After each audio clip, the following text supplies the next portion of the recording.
Eu quero deixar um texto, 1 Pedro 2:21. 1 Pedro 221. Guarda isso para o teu dia hoje. E o texto ele fala o seguinte aqui para gente. 1 Pedro 2:21. Deixa eu abrir aqui para você. Aí. 2:21.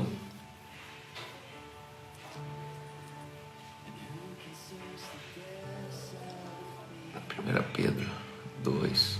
Estou no 2:21. Para isto vocês foram chamados,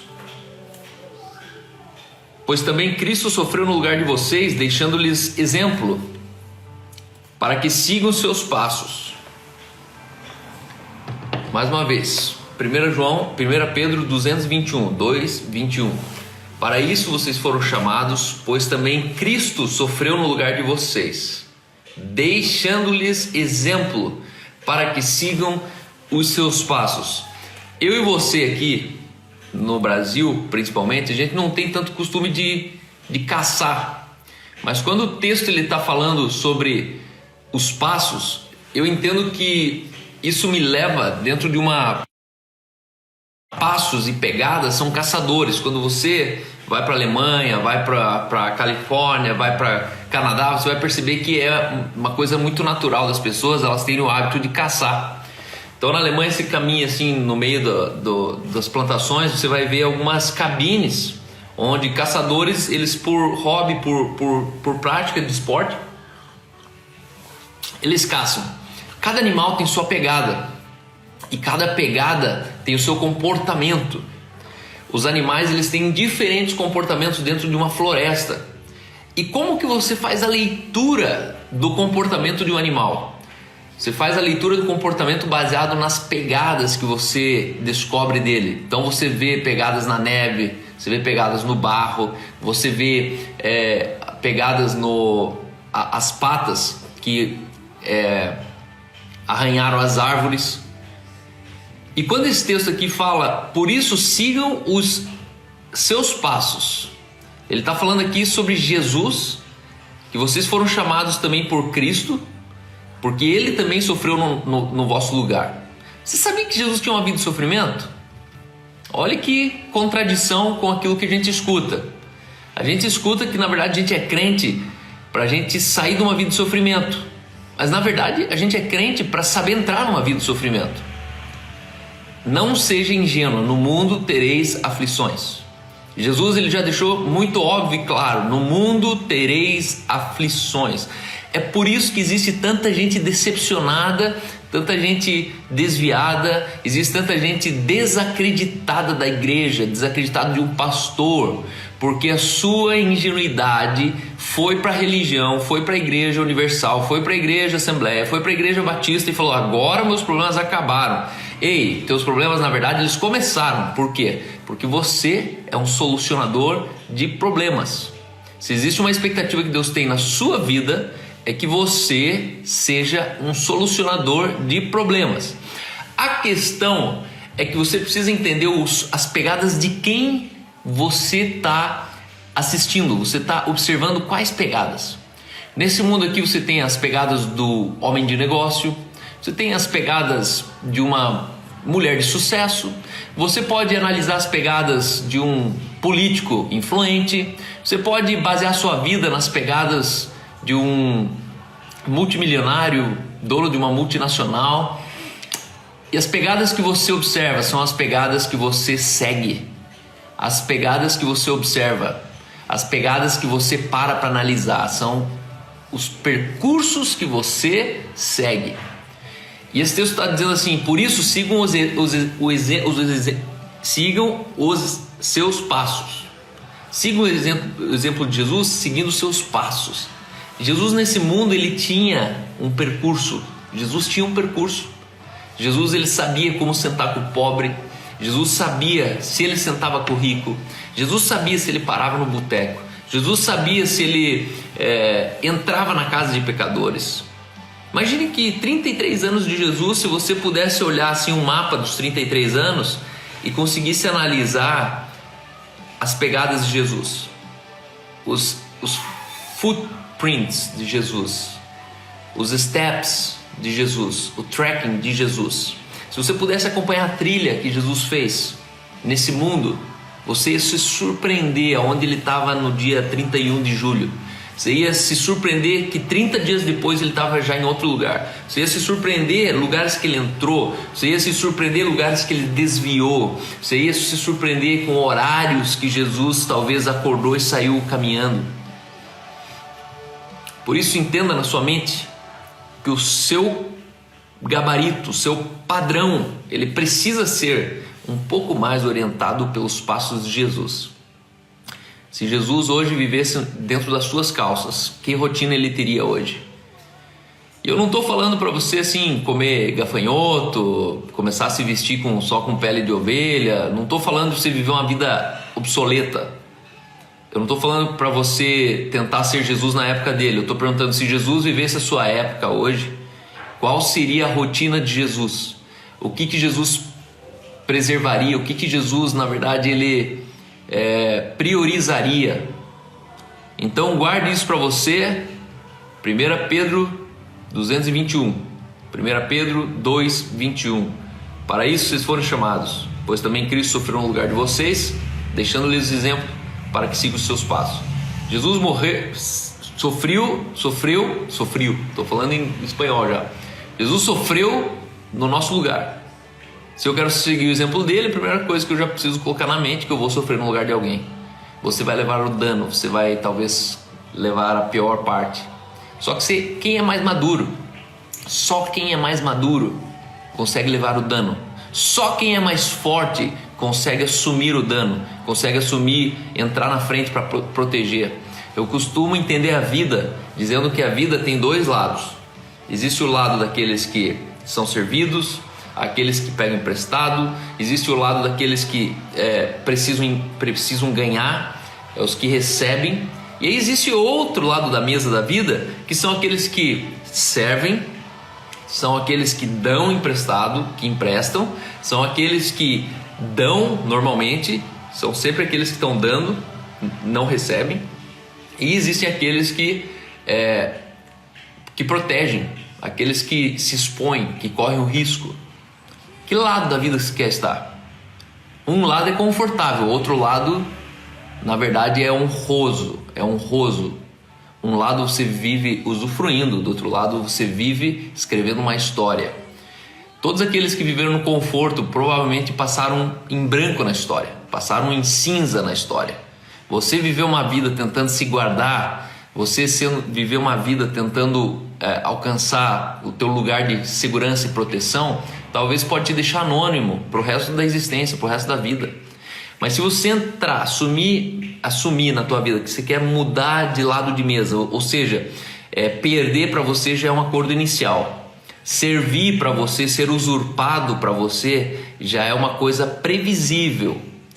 Emprestar para todo mundo e ninguém te pagar já era uma coisa que você começou emprestando sabendo disso. Então você não espera mais nada de volta. Você ser aquele que sempre paga a conta de todo mundo, sempre ser aquele que está dando e nunca recebe, precisa ser já um acordo inicial, precisa ser já uma posição que você preferiu estar. Uma vez eu estava dentro do meu carro aqui no Parolim, na frente do Extra, e estava uma chuva assim, não dava para dirigir direito o carro. Eu não conseguia, o limpador não vencia. Estava escuro, eu não enxergava para fora, o carro todo embaçado, e eu lembro que eu estava muito nervoso porque eu não conseguia enxergar nada. Era uma situação, sabe aquela situação que você não quer parar porque você está atrasado, mas você também não consegue continuar porque está tudo embaçado. E de repente eu olho um vulto na minha janela batendo assim, ó, e pedindo moeda. E naquela hora assim eu fui tomado, eu surtei naquela hora, porque na verdade eu já estava muito nervoso dentro do carro, sabe quando você fica nervoso? E de repente eu olho um vulto pedindo, aí eu olhei e falei, porra, não é possível que até hoje você está pedindo dinheiro aqui, né? Eu fiquei muito nervoso, eu xinguei o cara. E naquela hora o Espírito Santo falou comigo e me quebrou para sempre no meio. Naquela hora o Espírito Santo falou, você acha que ele está tendo alguma vantagem de estar no meio de um temporal, batendo na tua janela, pedindo dinheiro para você? Você acha mesmo que ele gosta, que ele gostaria de estar ali porque tem alguma vantagem em ser malandro no meio de uma tempestade pedindo dinheiro para você? Você preferia estar Aí o Espírito Santo falou comigo. Você preferia estar do lado de fora desse carro pedindo dinheiro, ou você preferia estar dentro desse carro aqui podendo jogar a moedinha para fora do carro? Meu, naquele dia nunca mais eu perdi a consciência da posição que eu ocupo. Meu, sabe por que a Bíblia diz que melhor é dar do que receber? É óbvio, porque só dá quem tem. Quem não tem não pode dar. Por isso que se você não pode dar, é porque você está numa condição inferior a quem você recebe. Então, na verdade, não reclame de ter que dar as coisas para ninguém. Não reclame que você sempre paga a conta. Meu, ao contrário, se enxergue. Fala assim, meu, estamos em 20 pessoas aqui. Sou eu que tenho condições de pagar a conta para 20 pessoas. Sabe, a gente vive num mundo muito vagabundo, num mundo muito... Eu queria usar uns palavrão aqui, mano. Na boa. Esse mundo é desgraçado. Esse mundo te torna um escravo como todos os outros. Essa é a cultura. Cultura é um exército de escravos. E se você deixar, você entra nesse exército de escravos e esquece quem você é. Você é aquele que nasceu para governar, você nasceu para reinar em vida, você nasceu para servir. Se você não tem dinheiro, você vai servir com as tuas mãos. Se você não tem mão, você vai servir com a tua voz. Se você não tem voz, você vai servir com o teu olhar. Não sei. Mas não existe desculpa para você não servir nesse mundo. Não existe desculpa. A menos que você seja muito debilitado a ponto de você adoecer sendo saudável. Você não pode adoecer sendo saudável. Você não pode ter uma depressão tendo direito a 2 pernas. Você não pode ter uma depressão tendo direito a falar quando tem gente que é mudo. Você não pode ter direito à depressão se você tem direito de olhar o mundo enquanto alguns são cegos e precisam andar com uma vareta. Você não tem esse direito. A gente precisa entender isso aqui. A gente precisa entender o que é que valor desse mundo é tão superior que me adoece a ponto de eu ficar numa cama, num quarto escuro, deprimido. Que valor que é esse? Que mundo é esse que a gente vive? Por isso, siga os passos de Jesus. Talvez você nunca vai ver Jesus deprimido. Por quê você nunca vai ver Jesus deprimido? Porque quem vive assim não tem tempo para se deprimir. Quem vive assim, servindo os outros, dando emprestado, fazendo a segunda milha, servindo as pessoas, não tem tempo para se deprimir, mano. E eu sou exemplo claro disso. Depressão é tempo ocioso. Hoje o tema aqui não é depressão, e nem se ofenda se você estiver deprimido, mas eu não encontrei uma pessoa que consiga ser deprimido sem tempo. Todas as pessoas deprimidas, elas precisam de tempo. Quando você não tiver tempo mais para isso, você vai esquecer de você... Vai esquecer de você achar que tem o direito de ficar deprimido. Mano, onde está a maior concentração de deprimido? No bairro nobre da cidade ou no bairro pobre da cidade? Vai lá ver. Entra numa favela, você vai ver o número de deprimidos que você tem numa favela. É mínimo. Não dá tempo de ser deprimido, porque a vida te pede, a vida manda você, acelera. Senão você vai ficar sem comer. Acelera, senão teus filhos vão ficar sem fralda. Acelera, senão você não vai ter aquecimento no inverno. Acelera. Aí você tá lá dentro de uma mansão, solitário. Ai, vou me jogar aqui da sacada. Eu não aguento mais. Eu não sei o que. Falta de ter o que fazer. Precisa de ocupação. Precisa entender que você nasceu para ser uma solução social, não um problema dentro da estatística. Não tenho preconceito com quem tem depressão. Só tenho desespero de saber que alguém está lá. Tem que sair de lá. Saia da depressão. Saia da depressão. Você não tem o direito de ser deprimido se você tem um corpo em funcionamento. Agora, se você está numa cadeira de roda, talvez já seria uma razão para você ser deprimido. Se você não consegue olhar, não consegue falar, se você não, as suas faculdades mentais elas não funcionam, se você tem um filho especial que ele te drena 100% do seu tempo, talvez sim você teria um primeiro motivo para ser deprimido. Um motivo racional. A questão é que quem tem esse filho também não tem tempo para ser deprimido. Pensa nisso. Pensa nisso. Pensa nisso. Tem um monte de gente assistindo aqui. Eu sei que isso pode ser muito ofensivo, mas estou falando do profundo da minha alma, do meu coração. Estou falando do que eu realmente creio. Eu tenho 9 pessoas na minha família de primeiro grau. É pai, mãe e 7 irmãos. Eu não tenho histórico de depressão na minha família. Por quê? Porque a vida empurrou a gente.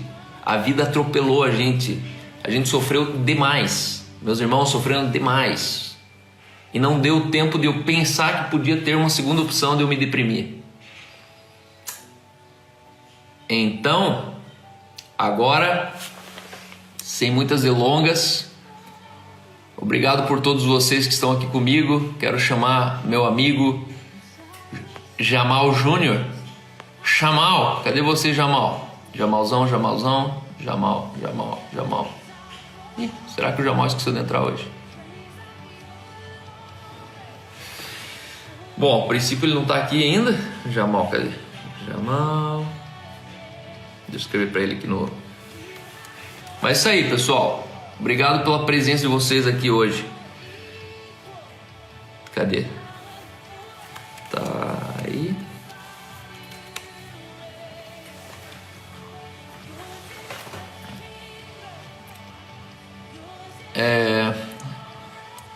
Shelly está dizendo que também penso assim: nós não somos vítimas, nascemos para ser uma solução social e não um problema na estatística. O Jonathan Israel está dizendo aqui. Bruno está aqui. Priscila Nightingale está aqui. O André. Clarice Noan, lá de Orlando. Ô, Clary, tudo bem? Rebeca Giuliari. Fala, pastora. Bom que você está aqui. Lucas Oxalânia. Muito bom, pessoal. Tem gente que eu conheço aqui, tem gente que eu conheço aos poucos, tem gente que eu só conheço pelo nome aqui do Instagram. Cadê? Jamalzão, tá por aí, mano? Se o Jamal tiver aí, manda o convite, Jamal. Não tá aqui ainda.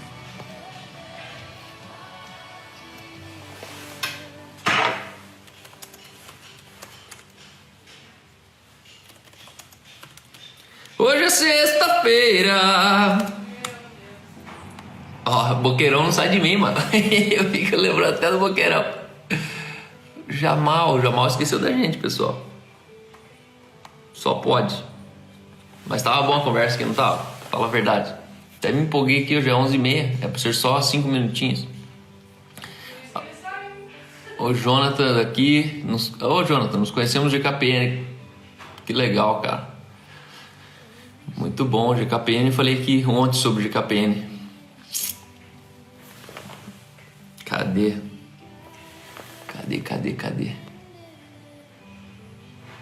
Eu acho que o meu convidado hoje não veio. Então...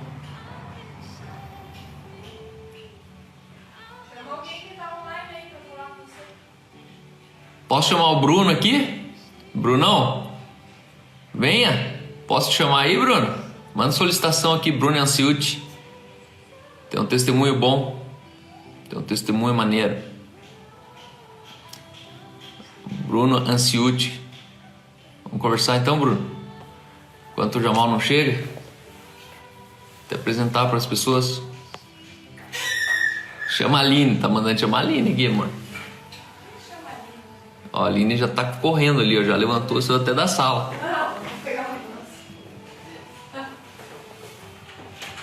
Você tá sempre fazendo almoço comigo. Ô, Su, sério? Eu vejo que Su da ilha, Mauri da ilha, falo, meu, Mauri, como é que é o Mauri? É o Mauri da ilha, acho que ele também é o Insta, né? E aí é sempre bom saber que somos bons e velhos amigos, bons tempos do surfismo de Cristo. A Aline tá correndo. Bruno Anciuti tá aí?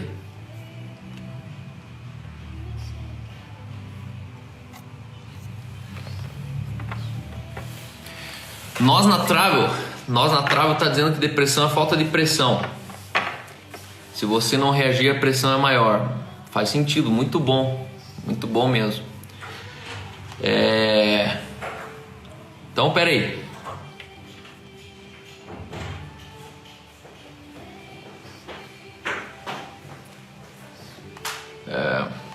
Tem aqui, ó.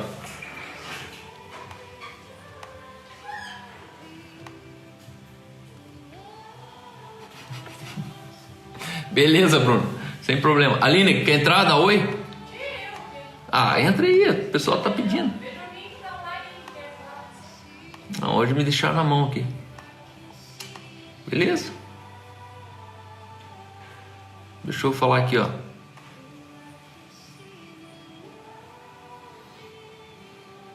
Pergunta quem quer falar com você.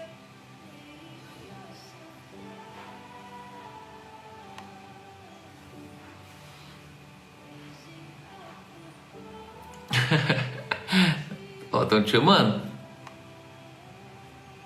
Tô nem penteada. Ela falou que não tá nem penteada, pessoal. Eles escutaram você falando aqui.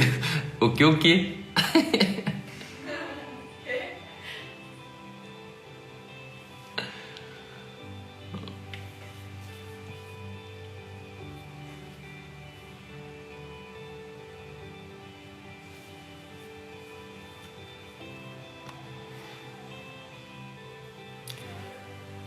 Então é o seguinte, eu vou continuar falando aqui, ó. Três quedas que a humanidade está tendo. Três quedas que a humanidade está tendo. Nesse tempo de pandemia, eu não sei se você está por dentro, mas o lockdown está começando no Brasil, em várias cidades. Rio de Janeiro já está sendo pressionado para isso, Manaus, principalmente no norte, Maranhão. E ontem saiu uma estatística: 40% da família brasileira teve a sua renda impactada. Isso deve ser normal em vários países já, mas isso quer dizer que você está com menos dinheiro. Só que eu estou muito animado nessa minha análise. Por quê? Porque o rico está perdendo muito dinheiro e o pobre não está perdendo dinheiro. Por quê? Porque ele não tem dinheiro para perder. O pobre, ele está perdendo quase nada. Por quê? Porque na verdade está sobrando mais para o pobre. O pobre gastava mais com deslocamento, o pobre gastava mais com conta de carro, pneu quebrado, carro que o motor quebrou, e agora ele não sai de casa. Não sei se você percebeu, mas os custos caíram. A gente se refere às vezes a nossa falta de dinheiro. Só que se você perceber que um dos fatores da pandemia é que a gente parou de fazer. E na verdade fazer que sai caro. Ficar viajando, inventando moda, inventando custos, isso que sai caro.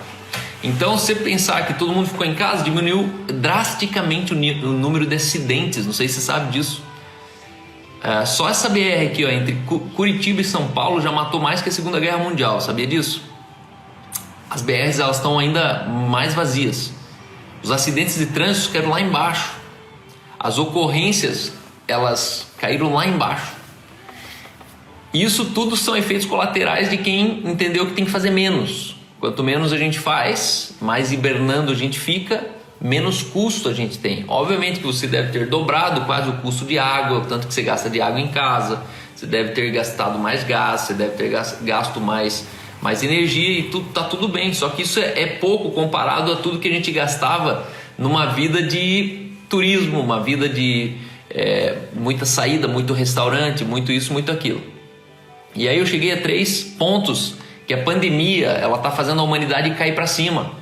Nós estamos caindo para cima com toda a dificuldade que a gente está tendo. Em primeiro lugar, nunca teve tanta gratidão pela saúde. Não sei se você percebe, mas as pessoas elas estão se sentindo seguras de serem saudáveis.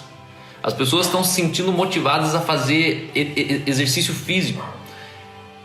Eu acredito que nunca antes a gente parou para pensar quanto é importante você estar protegido contra uma enfermidade. Coronavírus é uma coisa. Esses dias eu recebi um áudio e aí a mulher falava assim: ô filha, tudo bem? Graças a Deus não é coronavírus.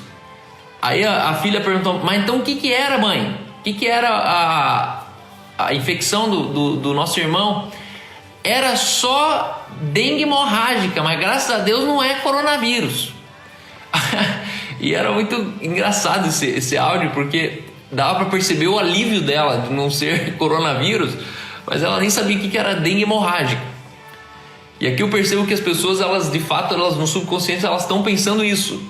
Graças a Deus não é coronavírus, mas o coronavírus não é tão assim como estão falando.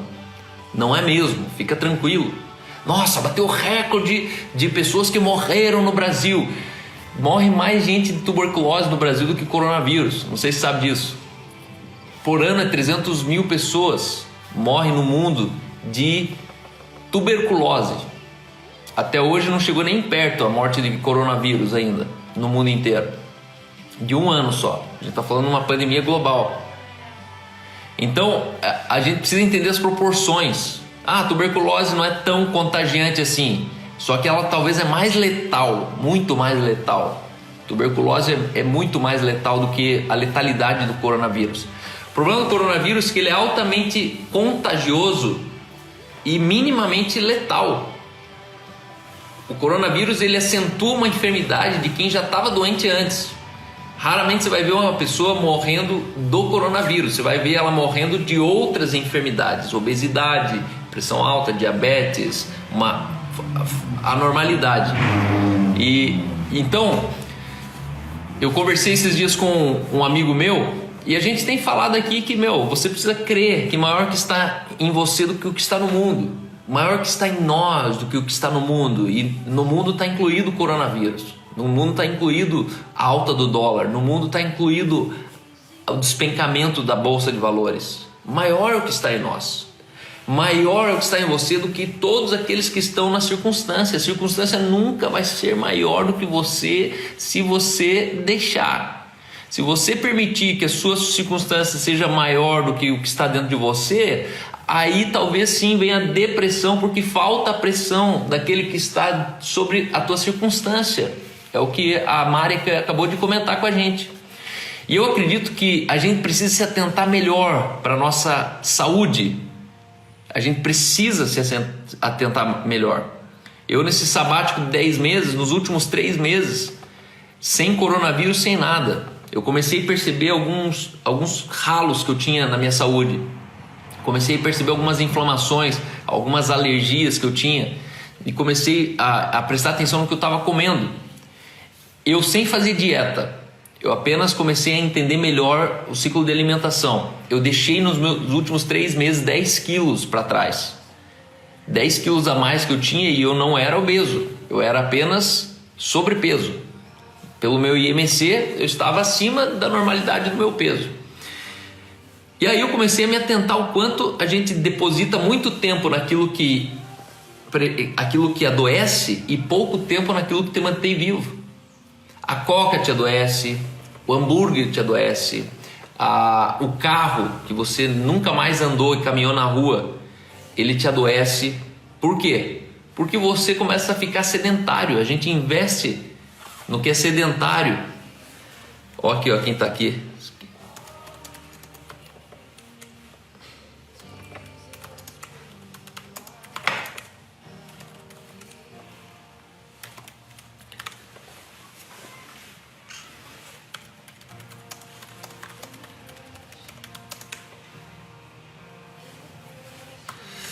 Bom, deixa eu só terminar aqui de responder ele. Ele está num momento bem...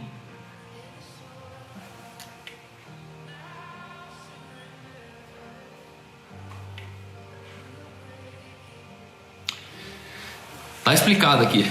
Ele acabou tendo que ir na empresa dele e está passando pela dor do desligamento de funcionários hoje. E aí ele está falando que o dia tá dark para ele lá. Deixa para a próxima.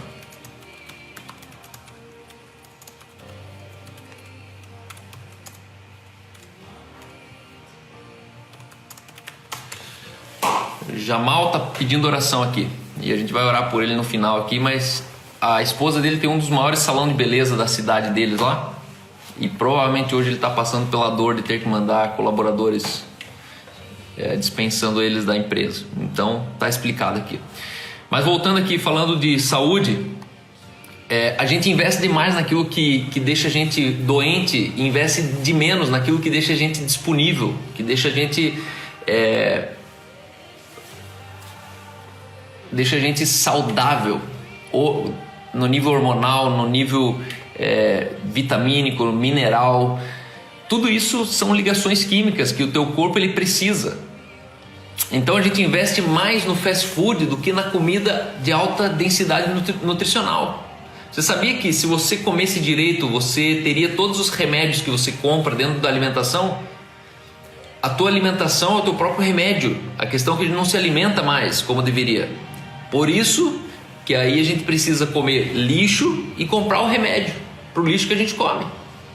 Então a gente precisa se atentar nisso. E eu acredito que a pandemia nunca antes teve tanta gratidão por saúde. As pessoas elas estão percebendo isso.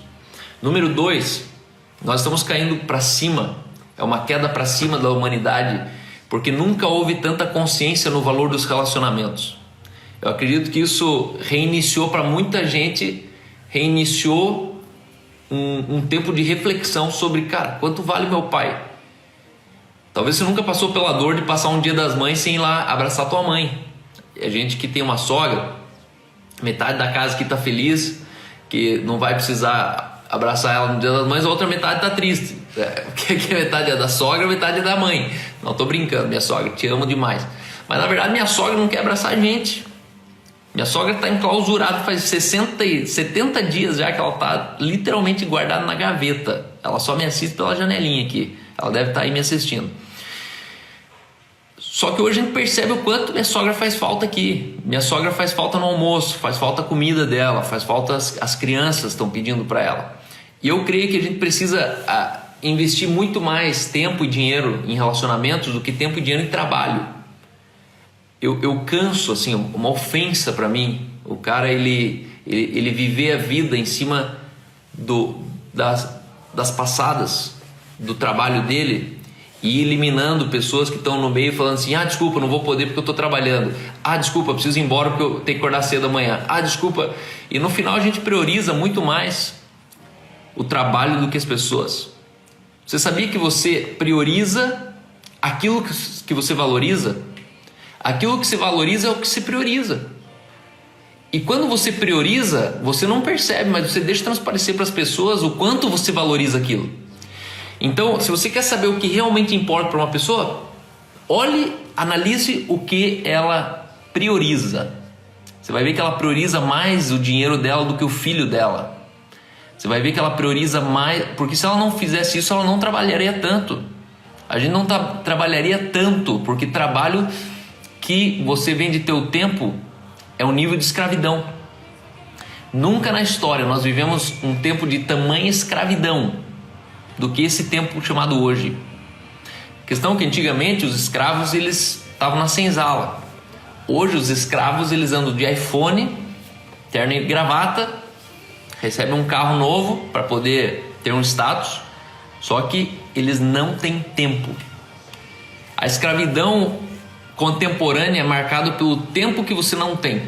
Quanto menos tempo você tiver, maior é o escravo que você se tornou. Porque escravidão é você não ter direito de ir e vir quando você quer. Escravidão é a habilidade de alguém dizer para você o que você pode e o que você não pode.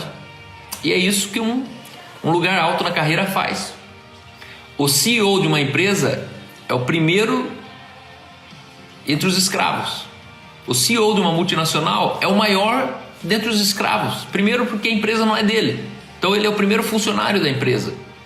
Segundo que ele é o primeiro que entra e o último que sai. E tem uma regra. Você provavelmente vai descobrir que todo CEO não pode desligar o telefone. Sabe o que é isso? Sexta-feira de madrugada toca o telefone. Sábado de manhã, 5 horas da manhã, toca o telefone. Por quê? Porque castraram.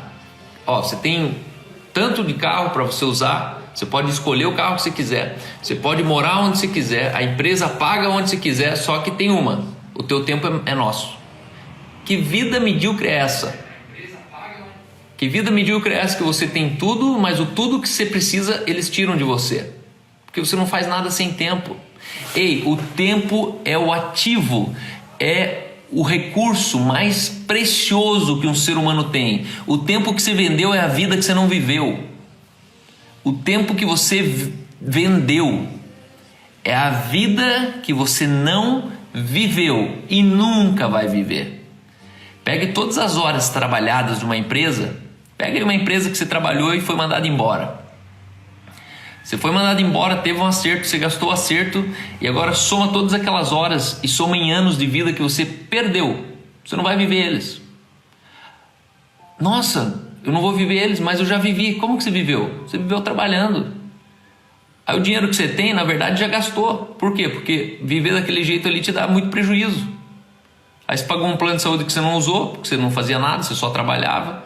Você pagou um seguro de carro, mas o carro ficava no estacionamento que você pagava mais uma mensalidade para o carro ficar estacionadinho ali. Não usava o carro também.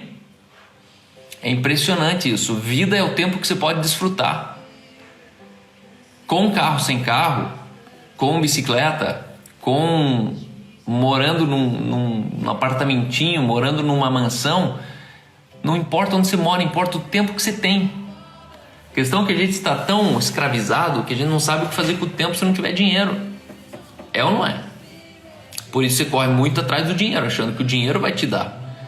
Mas o dinheiro ele pode te dar um monte, só que não te dá a criatividade para você saber o que fazer com o tempo. Já percebeu quanto mais dinheiro o cara tem, a tendência que mais gordo ele é? Por quê? Porque o dinheiro ele também te deixa letárgico. Quanto mais dinheiro eu tenho, menos eu cozinho. Quanto mais dinheiro eu tenho, menos de a pé eu ando. Quanto mais dinheiro eu tenho, menos eu me esforço para alguma coisa, porque alguém vai fazer por mim. E a pergunta é até onde vale a pena uma vida assim? Então, invista no relacionamento. Invista. Posso te dar uma dica? Teus filhos. Você não sabe o que fazer com teus filhos? Vai na loja da Centauro, economize 6 meses, R$1.000 no bolso, vai na loja Centauro e compra tudo que eles puderem.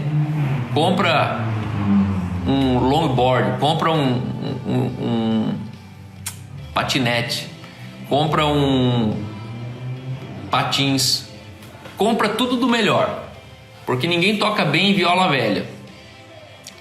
Você nunca vai ver um grande músico tirando um bom som de uma viola velha. Sabe por que as crianças não sabem andar de skate? Porque o pai vai lá no mercado e compra um skate de mercado. Aí aquele skate ali, nem quem anda de skate consegue andar naquele skate, porque o skate não anda, ele é de mentira. Da mesma jeito uma bicicleta. Ah, meu filho não sabe andar de bicicleta, mas você comprou aquele lixo ali, aquilo ali não é bicicleta. Aquilo ali é ruim, aquilo ali não tem rolamento, aquilo ali faz barulho, a hora que você vai frear ele não freia, é plástico no plástico. Não, vai lá e compra uma bicicleta decente pro teu filho, você vai ver ele andar bem de bicicleta. Vai lá e compra um skate decente, você vai ver que ele subiu no skate, o skate anda. Ele fala, nossa pai, tô andando de skate. Claro, o skate anda. Ah, mas Cal, não tenho dinheiro. Claro, você gastou R$1.000, R$600 de parcela da escola, você gastou não sei quanto no material, financiando em 5 vezes o material, você gastou no uniforme, e no final das contas você gastou um monte para os outros, e para o teu filho que está todo dia ali na tua casa, você não tem. Então acho que a gente tem que entender o que priorizar nesses relacionamentos. Equipe o seu filho para você passar horas com ele. Terceiro, nunca houve tanta gratidão na vida das pessoas. As pessoas elas estão passando a perceber o quanto os detalhes da vida são importantes. Eu costumo dizer que os prazeres da vida estão nos detalhes. Você compra um carro, você paga mais caro nele porque ele aquece o banco. Você compra um carro, paga mais caro nele porque esse carro aqui, quando você vira o volante, o farol vira junto. Mas vamos ser sinceros, você acha mesmo que precisa disso? Mas é um detalhe. E aí vai somando os detalhes e fala, cara, que sonho esse carro. O prazer da vida estão nos detalhes. As pessoas elas pagam mais caro pelo detalhe. Você vai fazer uma aliança. Nossa, mas essa aliança aqui tem um detalhezinho, não sei da onde, não sei do que. Já deu R$500 a mais de diferença. Se o prazer da vida está nos detalhes e você paga mais nos detalhes, por que você despreza tanto os detalhes da vida? Um almoço de domingo, quando você reúne toda aquela tigrada, é um detalhe da vida muito importante. Algumas pessoas elas odeiam, elas vão murmurando, elas vão arrastadas. Um detalhe da vida é você fazer uma refeição, no mínimo, por dia, com todos os teus filhos sentados em torno da mesa, sem televisão, sem iPad, sem ninguém no celular. É um detalhe da vida que ou você prioriza ou a vida vai te atropelar. Detalhe da vida é você acordar mais cedo. e ter um tempo de reflexão só com você, sem a tua esposa falando na tua orelha, sem o telefone tocando na tua orelha. Sabe por que os milionários eles acordam sempre antes das 5 da manhã? Milionário acorda sempre antes das 5. Isso é um fator normal, é um fator incomum na maioria dos milionários. Porque às 5 horas até às 6 eles vão na academia, tomam um banho, tomam não sei o que. Das 6 às 8 eles começam a trabalhar. Eles começam o dia 2 horas antes do que o mundo acorda. 2 horas antes do que o mundo acordou, eles já falaram entre si, eles já fizeram reunião por telefone, eles já responderam e-mail, nenhuma secretária ficou ligando para eles, eles já fizeram aquilo que tinha que ser feito. Você consegue imaginar que se você fizesse nas primeiras 2 horas do dia tudo que você tem que fazer, você ia perceber o quanto das outras 6 horas do dia você sobrou? Faça esse teste. Comece a fazer o que tem que ser feito cedo, logo. E você vai perceber o quanto de tempo que você tem na vida e sempre fala que não tem tempo. Uma pessoa que fala que não tem tempo na vida é game over. Game over. Você devia ser tipo um multibilionário que tem 300 mil empresas para daí falar que você não tem tempo. Mas, cara, o rico fala que não tem tempo. O pobre fala que não tem tempo. No final, será que a gente não tem tempo ou a gente não tem gestão? Será que a gente não tem tempo ou será que a gente está equivocado quanto ao que a gente deposita de energia? Se você vai dormir de madrugada porque fica no celular, hoje eu fiquei até 2 da manhã no celular. Que droga. Por quê? Porque eu estava querendo procurar as roupinhas de motocross pro Taylor no OLX e no Marketplace. Roupinha, capacetinho. Comprei uma moto pro Taylor de motocross. Ela chega quarta-feira. E ele tá doido já para acelerar. Eu falei, putz, a moto vai chegar, ele precisa da roupa, ele precisa do capacete, da bota. Porque eu não vou poder trazer a moto aqui para ele ficar olhando a moto, né? Então ele vai ter que pegar essa moto e já dar uma acelerada aqui, ó. Comprei umas 50 cilindradas para ele, uma moto de motocross. E aí eu fiquei até 2 da manhã. Hoje eu não consegui acordar às 7 horas. Na verdade eu consegui. Mas aí eu olhei, 6 graus, tava quentinho, no cafofo, gostoso. Eu falei, vou ficar por aqui mesmo. Daí às 8 horas eu acordo. Aí deu 8, daí deu 9, eu fiquei mais de 1 hora.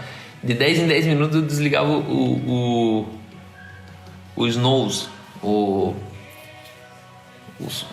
aquele negócio lá. Snooze, é. E aí tomei um café com a Aline e agora eu tô vestido de roupa de corrida aqui porque eu vou sair dessa live aqui, eu vou ter que fazer a corrida agora, mas já perdi minha produtividade. Já tô me sentindo improdutivo, porque isso vai afetar minha tarde. Então, a gente precisa voltar a valorizar os detalhes da vida. Detalhes da vida. Cozinhar em casa é um detalhe da tua vida que você não pode deixar nenhum dinheiro te roubar disso. Cozinhe em casa, faça uma comidinha boa, sente com as pessoas, traga pelo menos 2 vezes por semana uma outra família para cear na tua casa. A gente vive no isolamento social porque a gente perdeu a habilidade de congregar as pessoas em casa.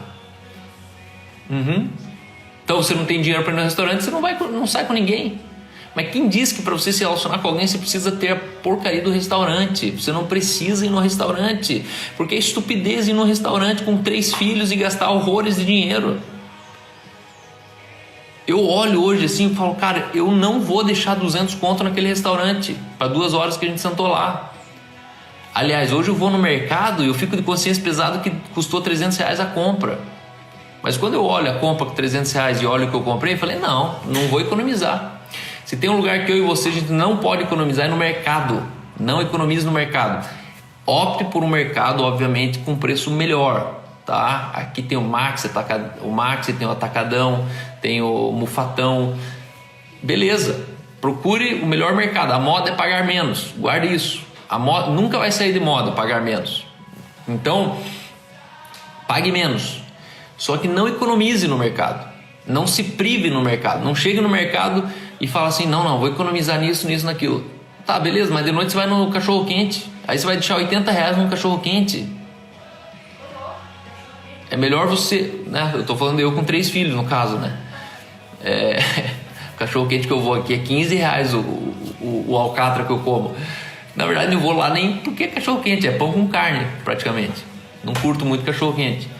Mas aí, não se prive naquilo que você deveria extrapolar e se prive naquilo que o contexto social diz que é bacana, é cool. Não, não é bacana. Eu tenho o costume de fazer muito churrasco aqui em casa. Semana passada eu fiz 7 churrascos em uma semana.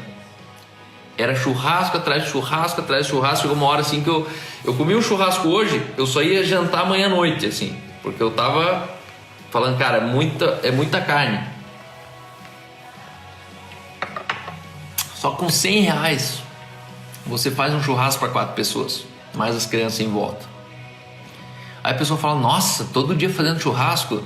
Não, mas qual que é a diferença de pagar uma pizza de mussarela gordurosa, pingando, que todo mundo come e fica sonolento, ou de você comprar uns contrafilé ali, com osso, sem osso, depende, né?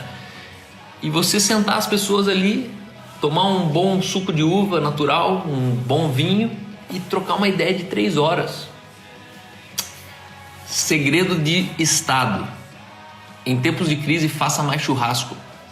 Você vai ver o quanto isso faz bem para a tua vida. Olha esse texto aqui, ó.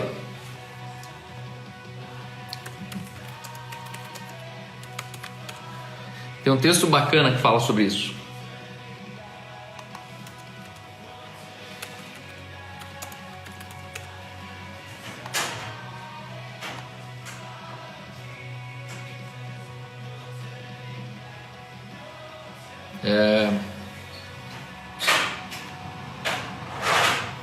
Cadê o texto? Comer, beber.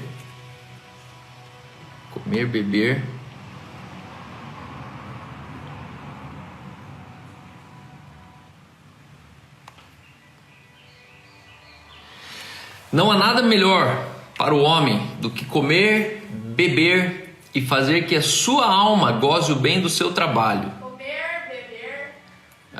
Aqui é sua, entendeu? Comer, beber. O Ciro que gosta de falar comer, beber. Não há nada melhor para o homem do que comer, beber e fazer com que a sua alma goze o bem do seu trabalho. No entanto, vi que também isso vem das mãos de Deus. Cara, o cara está no meio de uma deprê. Se você lê Eclesiastes 2, lê esse texto depois. O cara, ele tá de cara, ele tá assim, ó, pensa num cara derrubado. Ele começa falando aqui, ó: também aborreci todo o meu trabalho com que me afadiguei debaixo do sol, visto que o seu ganho eu havia de deixar para quem viesse depois de mim. O cara já estava de cara já, porque ele ia morrer e todo mundo ia ficar com as coisas dele.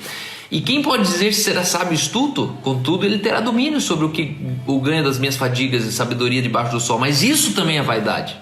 Então ele está dizendo aqui, ó, deixar herança para um filho é vaidade. Não é sabedoria. Então me empenhei porque o coração se desesperasse de todo o trabalho com que me afadigara debaixo do sol. Porque há homem cujo trabalho é feito com sabedoria, ciência e destreza. Contudo, deixará o seu ganho como porção a quem por ele não se esforçou. Também isso é vaidade e grande mal. Herança é grande mal. Se você acha que tem status em você deixar um patrimônio, você deixar um testamento, deixar para o teu filho, isso é vaidade. Isso é grande mal. Pois que tem o homem de todo o seu trabalho da fadiga do seu coração, em que ele anda trabalhando debaixo do sol? Porque todos os seus dias são dores, o seu trabalho, desgosto. Até de noite não descansa o seu coração. Também isso é vaidade. E aí ele vai falando que é vaidade, isso é vaidade, isso é vaidade. Ter muitos camelos é vaidade, ter muitas mulheres é vaidade. Chega um ponto que o cara olha e fala, beleza, tenho tudo, mas falta tudo. E aí existe uma coisa que ele diz, mas eu vi que isso vem das mãos de Deus, isso não é vaidade. Versículo 24. Não há nada melhor para o homem do que comer, beber e fazer com que a sua alma goze o bem do seu trabalho. No entanto, vi também que isto vem das mãos de Deus. As pessoas sentam na tua mesa, precisa vir das mãos de Deus. As pessoas que come, bebe e goza do trabalho. Para mim, eu experimentei isso. Para mim não tem nada mais profundo do que alguém chegar na minha churrasqueira eu abrir um bom vinho, essa pessoa sentar comigo e a gente passar 3 horas se encorajando, se inspirando, conversando, falando sobre as coisas do céu, sobre os sonhos da terra, falando sobre os próximos passos, falando sobre as visões. Esse é um dos segredos do meu ministério, esse é o segredo da minha igreja. Pois separado desse, quem pode comer? Ou quem pode alegrar-se? Separado de Deus, o que pode trazer alegria para você, senão uma refeição com quem deveria estar sentado com você? A questão é que a gente não tem essa pessoa, essa ceia. A gente não tem alegria de sentar junto só para comer. E a gente precisa começar a se alegrar indo para Disney. A gente tem que se alegrar comprando um carro melhor. A gente tem que se alegrar tendo um corpo mais magro. A gente começa a querer se alegrar com outras coisas porque falta o trivial. E o trivial é você sentar com quem você ama, comer e beber, fazendo com que sua alma goze o bem do seu trabalho. Isso aqui, gozar o bem do trabalho, vem da ideia de deleitar-se, descansar. Você olhar para trás e falar assim, tá plantado. Você olhar para trás e falar, tá colhido, deu certo. É você celebrar os resultados. Só quem não tem resultado não tem por que sentar. Quem não trabalha não tem o que comer. Porque Deus dá sabedoria e conhecimento e prazer ao homem que lhe agrada. Agora segura na cadeira aí que você vai ver o que vem esse texto aqui. Porque Deus dá sabedoria, conhecimento e prazer ao homem que lhe agrada. Mas ao pecador ele dá trabalho para que ele ajunte e amontoe a fim de dar para aquele que agrada a Deus. Também isso é vaidade e correr atrás do vento. Cuidado com sua relação com o trabalho. Esse texto está dizendo aqui, aos pecadores, Deus lhes imputa trabalho para que eles trabalhem, ajuntem e amontoem, a fim de Deus dar para aqueles que agradam a Deus. Sabe qual que é o meu e o teu trabalho? Eu fiz uma palestra que eu falei sobre 8 chaves de inteligência financeira. E essa aqui é uma das 8. Eu e você, a gente precisa entender uma mentalidade celestial para tocar nas coisas terrenas. A gente precisa ter uma inteligência na 4ª dimensão para a gente saber trabalhar nas 3 primeiras dimensões aqui na Terra. O nosso trabalho é agradar a Deus.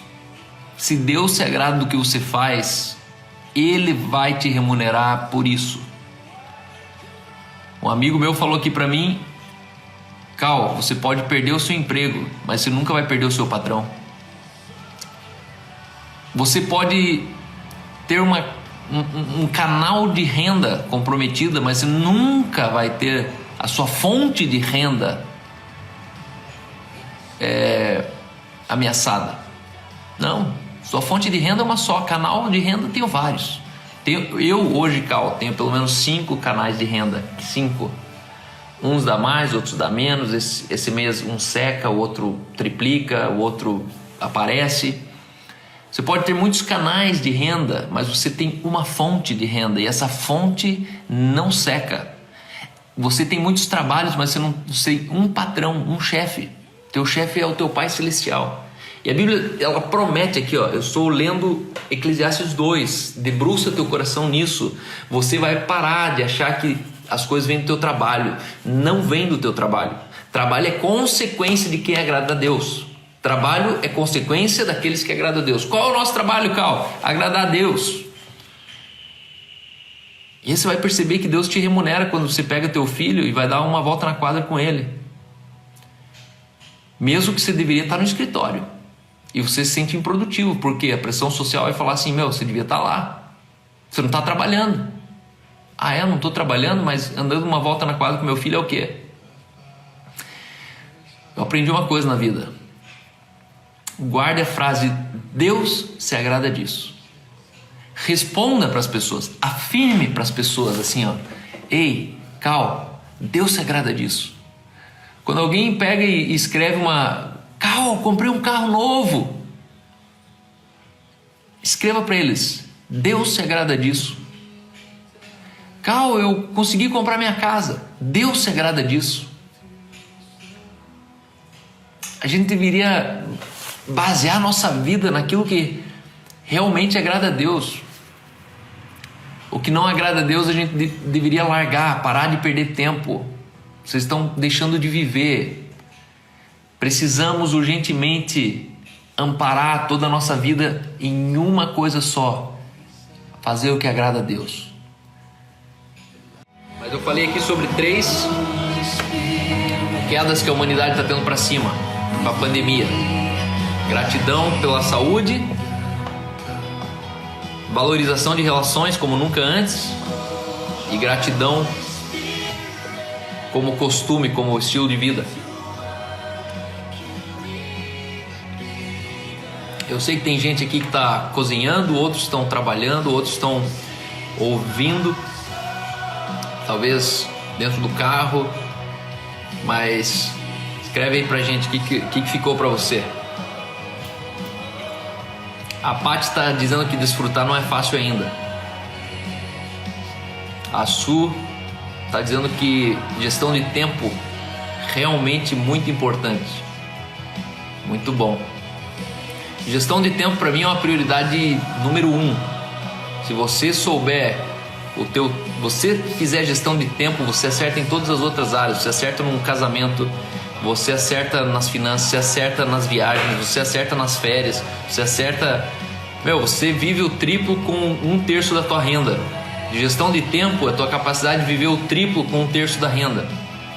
O tempo é o ativo mais importante da sua vida. Muito bom. Tempo é a única coisa que você não compra. Você pode comprar uma prótese, você pode comprar uma cirurgia, você pode comprar um bom médico, você pode comprar mais um carro, mais um avião, você pode comprar mais uma companhia, mais uma empresa, mas você nunca compra mais um dia de vida. Paz de Deus, saludos del este Paraguay. Honorato. Hermano, muchas gracias, hermano. Bendiciones para Paraguai. Aqui em casa, esses 3 tópicos que você falou, estamos vivendo. Vivemos que podemos viver e valorizar coisas pequenas. Vimos que estavam valorizando coisas nada a ver. Muito bom mesmo. Fantástico. César, vamos lançar então. Tem chão, mano, mas tá na ponta do lápis aqui. Kelsey Bergamacho, saudade de você, profeta. Pastor Kelsey, te admiro, meu irmão. Sérgio Ponce. Vamos orar então, pessoal. Quero orar aqui pelo... Sabedoria te ajuda a discernir o tempo. Qual o tempo para cada coisa. Muito bom. Vamos orar aqui pelo Jamal. Vamos orar por outros gestores hoje. Preciso desligar as pessoas da empresa. Eu conversei com o CEO de uma empresa essa semana e o cara, ele falou: cara, pensa numa dor de mandar a gente embora. É terrível, mas a Paty já emagreceu 2 quilos só para não comer fora mais. É isso aí, Paty. Fantástico. A plenitude no corpo, que Jesus é o cabeça. É preciso ter tempo para parar de correr e ouvir a voz de Deus. Muito bom. Você vê que a pandemia ela tá fazendo a gente pensar um pouco mais? Não é pensar, na verdade. Pensar a gente sempre pensou, porque o mercado de trabalho exige que você fique pensando. Isso é um problema. Mas a pandemia está fazendo a gente refletir mais. Refletir, ser reflexivo. Avaliar. Reflexão é acompanhada de avaliação. O que realmente importa? Então vamos orar, pessoal. Vou desativar os comentários aqui. Pai, obrigado por essa manhã. Obrigado por esse dia que o Senhor fez.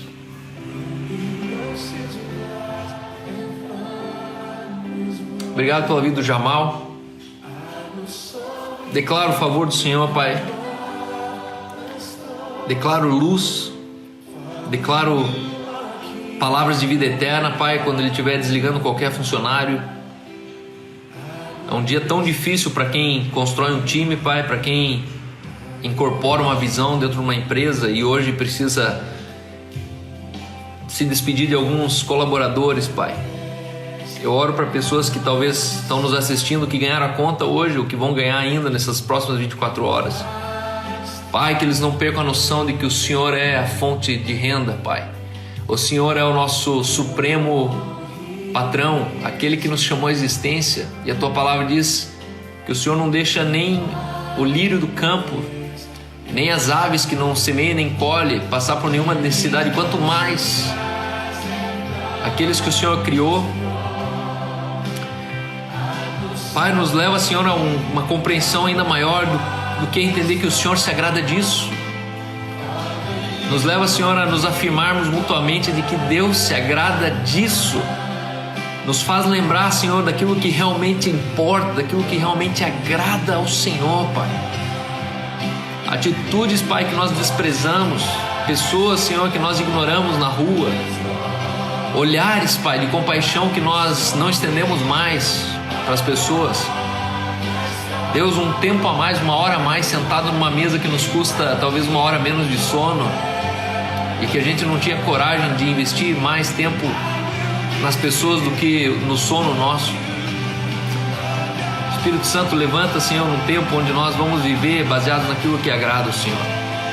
Que esse seja o balizador, que seja isso hoje, Senhor, o desafio de andar nas pegadas de Jesus, andar nos passos de Jesus.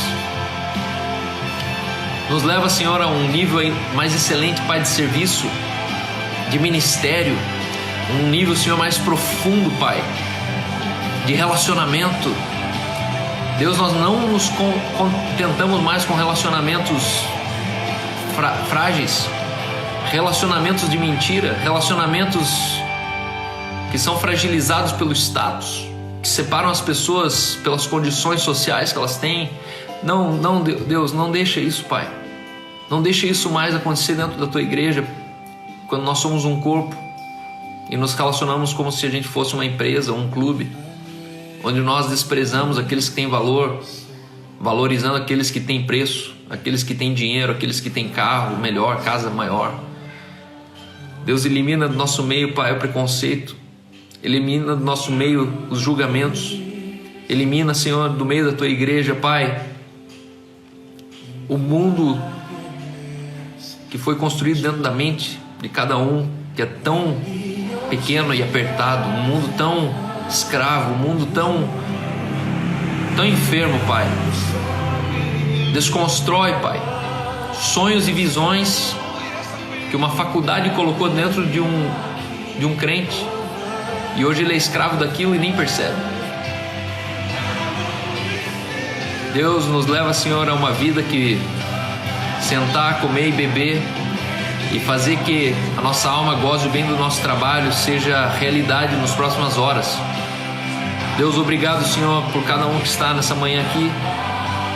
Deus, que eles se sintam de fato encorajados, fortalecidos, de norte a sul, de leste a oeste, próximos e distantes, Deus. Que eles sejam de fato inspirados, Pai, como o Senhor tem me inspirado, como pessoas têm me inspirado. Que isso transborde da vida deles também, Pai. Que cada casa seja uma igreja e cada crente um pastor. Que as pessoas encontrem esse lugar de vida em cada casa, Pai. Que os filhos usufruam do matrimônio, que a esposa usufrua da família, do seio familiar, Pai. Obrigado, Espírito Santo. Em nome de Jesus. Amém.